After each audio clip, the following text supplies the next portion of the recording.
As the CEO of Transform Your Performance, Transformational Leadership Freedom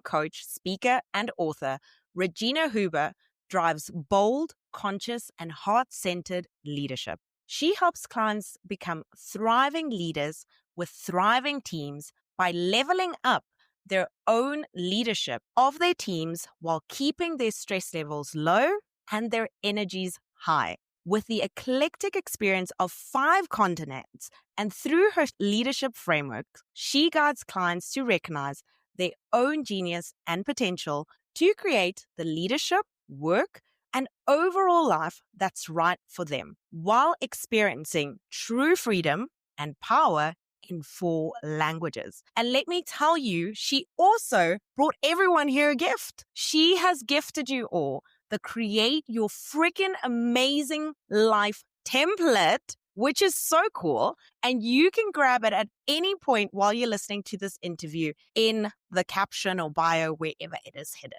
Okay, without further ado, welcome Regina Huber! Yay! Carol, I am so excited to be here with you today. We had a wonderful first conversation, so I cannot wait to chat more with you. Honestly, I'm so excited. Thank you so much for being here.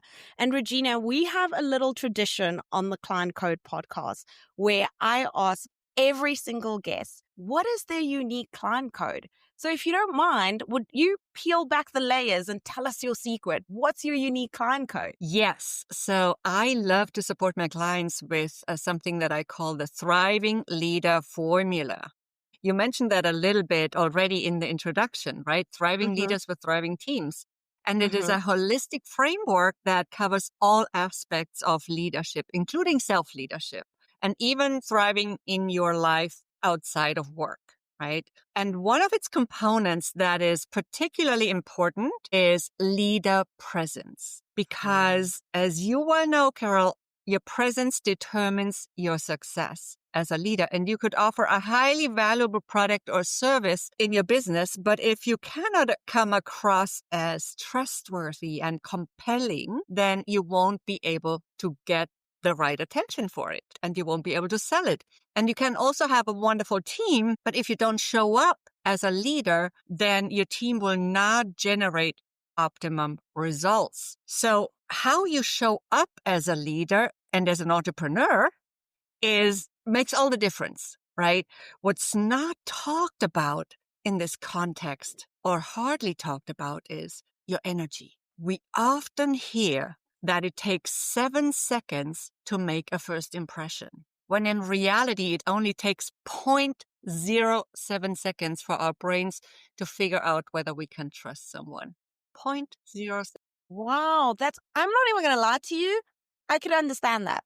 Sometimes I see people and I just get a feeling like, no, thank you. I'm not interested. Or I'm like, yeah, I'm going to be really good friends with this person. Or there's a really good connection here. I can't believe it's so small. Like that's a blink of an eye.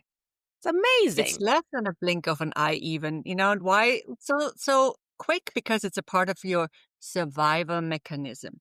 And that's why I like to say your energy speaks faster than anything else in your presence. It even precedes your visual presence, right? And it speaks faster than your words. And when it contradicts your words, your energy wins because it also speaks louder than your words, not just faster, but also louder.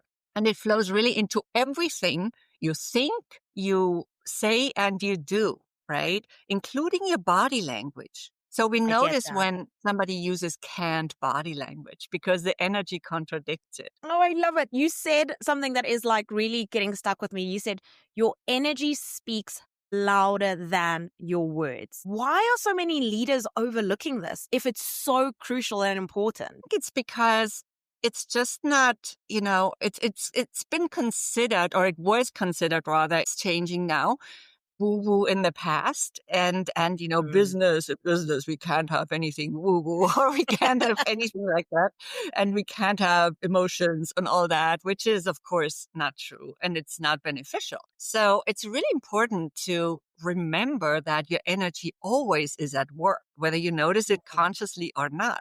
It plays a role in every single interaction, even over the phone, right? So don't underestimate the role of your energy in your leader presence. It's an integral part of it because that energy exchange takes place in any interaction, whether we notice it or not, as I just said. It's just automatic. And because energy is such a critical piece of your presence, it's equally important for your brand image, actually. Wow. So, as you Okay. said, I find it astonishing that it's not talked about more, actually, Carol, No, because it's crazy because it's true. There's energy in everything that we do. There's energy in conversations. There's energy in attracting wealth. There's energy in being kind or not being kind. I just wonder for anyone listening and they're like, okay, fine. You've told me there's energy in everything. I need to tap into this. How would they do it? What's a very simple technique that someone listening right now can be like, let me turn my swag on. Let me turn my energy on. How do I get into that mood? yeah, so there are very simple ways. I love simple, Carol. Simple is good because we remember it, right? So there's simple ways to optimize your energy. Like, let's say, before you go into a meeting or a negotiation, right? So I want to do this with you real quick. I also shared some of those exercises in my book that was published in 2016, Speak Up, Stand Out, and Shine. There are exercises to prepare mentally, physically, and energetically for those situations. And you just pick your favorites. But anyway, for today, because we're talking about energy, here's a quick exercise. And I call it how to tap and to connect with your inner power energy. That's what we want to do. So Okay. I'm going to give you the quick version here. And if you want more details with it, then I invite you to pick up the book and you can just go through all the details. But for right now, we don't have all the time. So let's do the quick version. Okay, so close your eyes, or if that doesn't feel comfortable for any reason, just find a If you're staring driving, do spot. not close your eyes. Just visualize yourself Right. If you're closing your driving, eyes. do not close your eyes, obviously. Yeah. If you're on your bike, either. I listen to Exactly. a lot of stuff on my bike. And then relax your face, relax your shoulders, your entire body. And then take a few deep breaths. Inhale deeply into your belly. And exhale. And again. Inhale all the way down. And exhale. That alone should have a calming and relaxing effect. I And already now what feel you want to do like is take so one. much more chill. And that's so Right. incredible that just remembering to breathe, remembering to just give yourself that opportunity to be like, hey, I'm here, I'm present. I can already feel it. Right. I'm speaking a lot softer. I feel calmer. Guys, just breathe. Right. Regina's got all Well, the answers. we're Go not get the done. book. We're not done. So no, we're not done. So Oh, there's once more. you Sorry, are, guys. I'm going ahead. I'm going ahead. More. it's not that simple, but it's already a great tool anyway. So yeah, so now you may want to take one hand or both hands and place that hand on your solar plexus area. That's your stomach area, right? Is the solar And then you plexus by your breathe. stomach? Bad at geography, no, biology. It's here by your stomach. Okay, got you. Okay. So yeah, just place that hand in that stomach area and then breathe into that area now. And now we add the mind to it. Now your mind sets the intention to connect with your inner power energy. And now imagine that inner power energy to spread through your entire body and even beyond, around your body. And picture a bubble of energy surrounding your body, all the way down to your feet, where your feet touch the floor, and as far as your arms can reach in all directions. And allow yourself to feel your own expansion as you tap into your inner power energy. And now you may feel more relaxed and also more expansive, maybe even more confident already, like your presence is enhanced. And then when you're ready, just open your eyes. So it's simple as that. Okay. I don't know anyone who can't do that.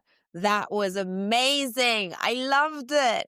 Literally, like, guys, I think if you found value in that, like, let us know, reach out to Regina. That was so good. I felt in myself, I felt calm, but I felt, like you said, expansive. I felt like I was confident and ready to take the next task on. So I believe this would be great for leaders if, like you said, you're stepping into a meeting or you have something to complete, something that's like high stress, and you just need to center yourself before taking that on. That's amazing. Okay. Wow. So powerful. Thank you, Regina. Thank you for sharing that with us. We really love it. You're so Let's welcome. go. Some of my clients have used it, like for example, in corporate for clients come to me sometimes and they say, "Oh, I don't feel confident speaking up in meetings." And that makes it just so much easier because it has a double effect. It enhances your perceived presence, which is great, and then you also feel more confident. So Yeah. practice it a few times and then you can actually do it within a matter of just a few seconds once you've practiced it. And you just recall that exercise, in quick mode. And I also love my it. I love that you entrepreneurial mentioned clients. clients. I Mhm. love that you mentioned clients. What would you say is the biggest shift you've witnessed that your clients have tapped into using their energy and presence? Yeah, I want to actually give you two examples because we might have Yes. people in corporate. So I just mentioned one already a little bit. One of my corporate leaders, she was in a director position. And she is brilliant, right?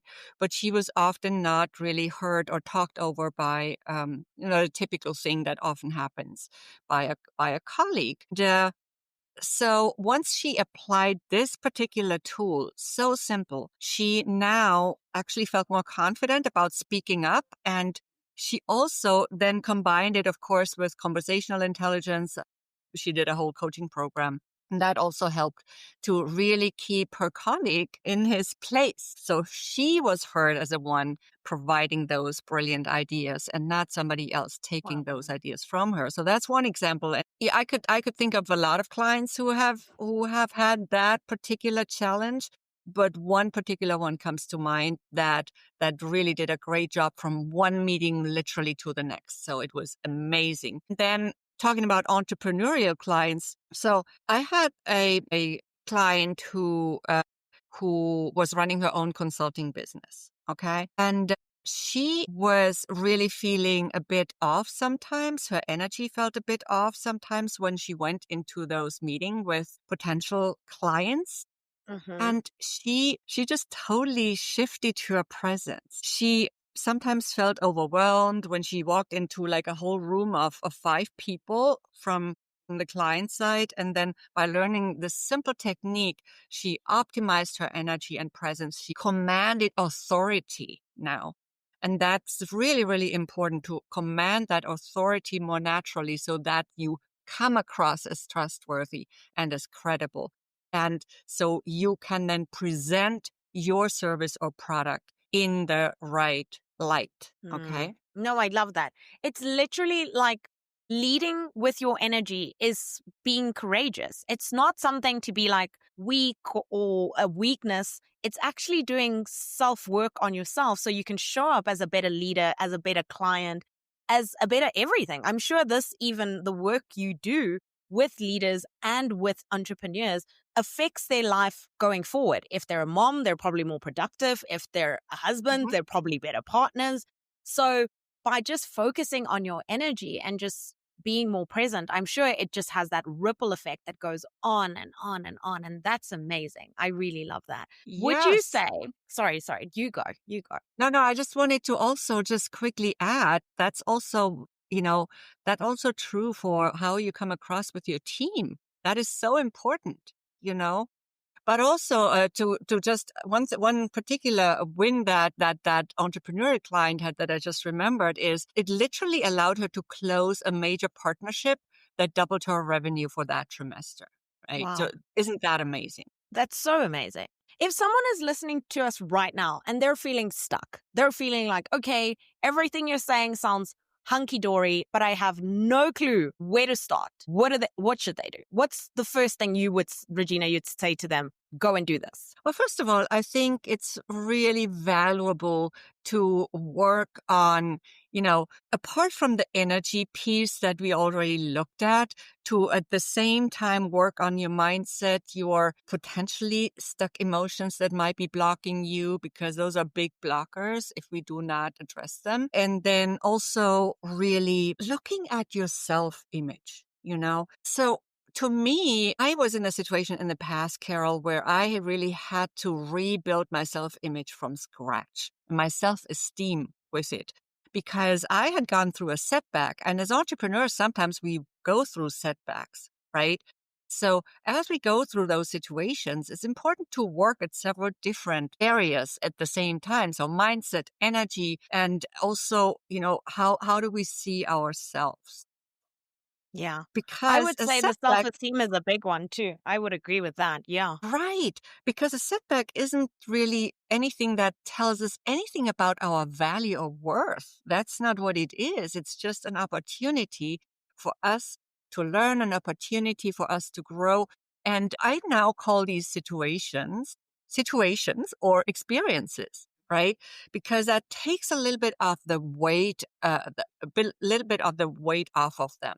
And we Hmm. can now use them in a more creative and productive way rather than looking back and feeling self resentment, guilt, or whatever those emotions are that are not really beneficial. So, as you work on your self image and on your energy at the same time, you will be able to rebuild that confidence for yourself. Oh, I love that. And listen, I think everybody listening can resonate one point in their life when that felt that way. As you were speaking, several points came into my mind, or situations as you called them. And I was like, yeah, that there was that situation. But from there, I moved forward. So it's lovely to reframe and look back at them and just be like, that was a moment. Let's move on. I really love Right. that. It doesn't Regina, define you've you. written two amazing books. One, which is literally called Living My Frickin' Amazing Life. What a title. Okay, I'm just going to say that again. Living My Frickin' Amazing Life, guys. Living it. Okay. What does living your frickin' amazing life look like to you right now in this moment? Well, I think to me, it's always looked like eclectic and adventurous, right? So, and my life so far has certainly been eclectic and adventurous on several different continents that I've lived, as well as traveled. And it's been filled with experiences that no one else has lived. And I think we all have those lives that we could call our preferred lives, our dream lives. And that this is what it's all about, to live a life on your terms, to live the life that's right for you. And the subtitle says that live the life that's perfect for you anywhere in the world. So that's it to me. It's not a life that looks perfect in terms of there are no ups and downs. That's not what I mean by that. It's the life that's perfect for you, so that you can say, look, this has been a fulfilled life. This has been an exciting life. This has been something that I have enjoyed and that I have also grown through. Oh, I love that. You've honestly lived on multiple continents, multiple countries as well. How would you say the travel part or witnessing all those different cultures and places and people, how have they influenced your leadership and the transformation you give your clients and corporate clients? Well, first of all, I think they have made me more adaptable. And adaptability is a very important leadership trait, as is curiosity. And I'm very curious. So that also has pushed me really out into the world and had me travel that much. Now, at the same time as being adaptable, it's always important to not forget who we are. So there's that adaptability, and at the same time, there is the ability to stay true to yourself. I do not need to make everything I see mine. I can use discernment, and that is also important for leadership. I have seen leaders in many capacities, in many countries, in many companies, and entrepreneurial leaders at events and whatnot. So, and of course, my clients, and they're all different. So it's very important to stay true to who you are, stay true to your essence. And a lot of times we hear, who do you want to become? I always say, no, you don't want to become anybody. You already are someone.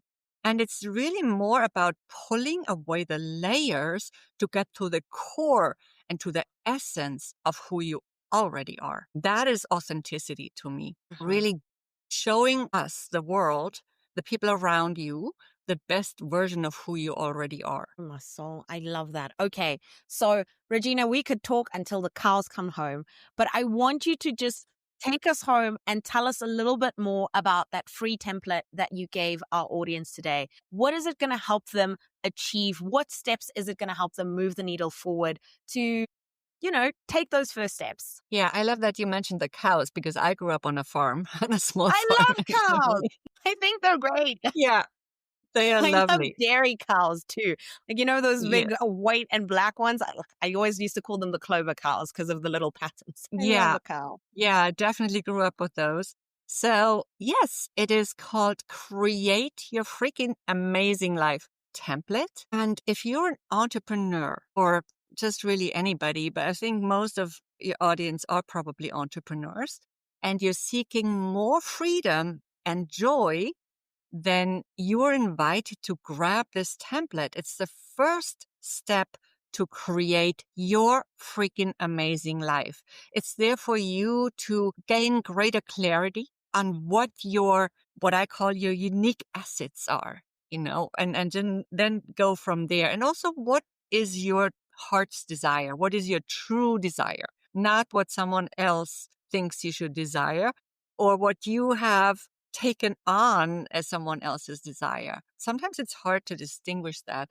And I really wanted to think about it. Is this still really what you want? Maybe it's also changed over time. I love that. Well, Regina, it was lovely. It was lovely having you on the Klein Code podcast. I can't wait to have you back here again. Honestly, I think we could talk forever and ever. But thank you so much for being here. Thank you for giving us so many little nuggets. I know the audience is going to go ahead and implement those. And yeah, thanks again for just being here. Thank you so much for having me on, Carol. It's been just a delightful conversation to me. So I hope people get value. Likewise.